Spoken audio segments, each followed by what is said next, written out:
Bonjour, cette semaine se déroule le festival du FIGRA à Douai. C'est le festival international du grand reportage d'actualité. Je suis Mehdi du lycée Jean-Baptiste Corot à Douai. Je vais vous présenter l'interview du coordinateur du prix Coup de pouce Franco.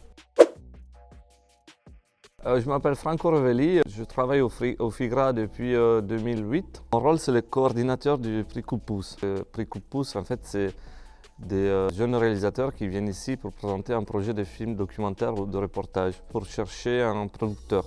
Donc mon rôle, c'est de recevoir les projets, de les analyser, de proposer une présélection et ensuite c'est le directeur du festival qui valide. Les 5 jeunes réalisateurs arrivent ici, ils ont 5 minutes pour présenter leur projet et ils ont 15 minutes d'échange avec les jurés. Ils vont débattre ensemble et vont attribuer une mention spéciale et le prix Coup de pouce qui est doté d'une bourse de 1 500 € et surtout une coproduction avec France 24 qui permet au projet d'être diffusé.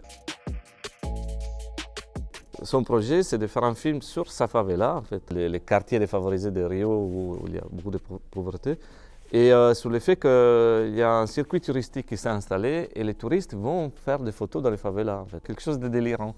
Un projet de film sur la frontière entre le Kosovo et la Serbie, les risques de guerre. Il y a un projet de film sur le fait que l'Italie ne soit plus le pays du soleil, mais le pays des hobbits. La droite qui est au pouvoir en ce moment, et s'est inspiré beaucoup du Seigneur des Anneaux. On a l'histoire d'une archéologue engagée sur un site archéologique en Irak. Le dernier, c'est aux États-Unis, dans une région minière du Nord. Les mines de charbon ont été fermées par Obama pour des raisons liées au réchauffement climatique. Bien sûr, elles ont été réouvertes par Trump. On va découvrir un peu le visage sombre de l'Amérique. C'est plus le rêve de l'Amérique, c'est une Amérique où il n'y a plus de travail, où il y a des fausses promesses, où il y a de la violence, où il y a du racisme, où il y a de la drogue. Pour le réalisateur, ce qui est important, c'est toujours maintenir son point de vue. La chose la plus difficile pour un réalisateur, ce n'est pas se faire prendre par le personnage de son film. Ça, c'est ce que je voudrais dire aux réalisateurs. Je voudrais leur souhaiter courage parce que c'est un milieu qui n'est pas facile.